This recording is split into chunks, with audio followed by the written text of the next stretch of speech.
my God. Oh, it worked. Oh yeah. That's, yeah. Yeah, you can turn the fire Oh on. yeah. So today we made chicken stuff. Thank you. And it's a layer of stuffing mixed with sour cream and mushroom soup cheese, a layer of canned chicken for ease of making it, Yeah. a layer of cheese, because who doesn't need a layer of cheese, and then a little bit of sprinkled on Those French onion French things. onions, Uh-oh. French fried onions. Bottoms? The bottom is very well done. It might be stuck. Yeah. I'm a little bit afraid to. Yeah, we should have brought the silicone CBD. Oh my gosh, just too bad this is not smell-o-vision, you guys. It smells really good. Yeah. I'm not sure we're getting any bread. Oh yeah, that's at the bottom. Yeah. Oh.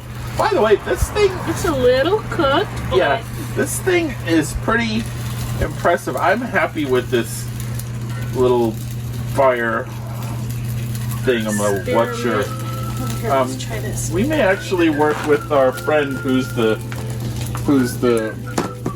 guy who built this, or blacksmith who built this, and make these available. Oh, because this thing it's stable as heck. Oh, that's pretty odd. So considering that we, usually if you're gonna kind of bake something like this, you want to put it down in coals, and we don't really have coals to put it in.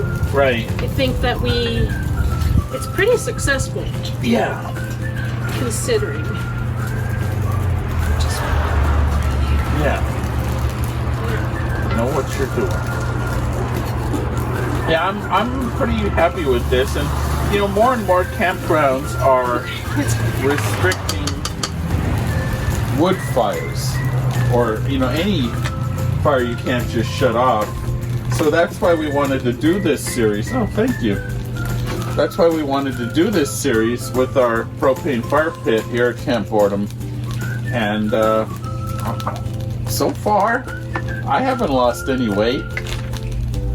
That's not a good way of selling it, but there's the truth. So, well, You can cook on this baby. eat-a-roo. Happy camping. Yeah, happy camping.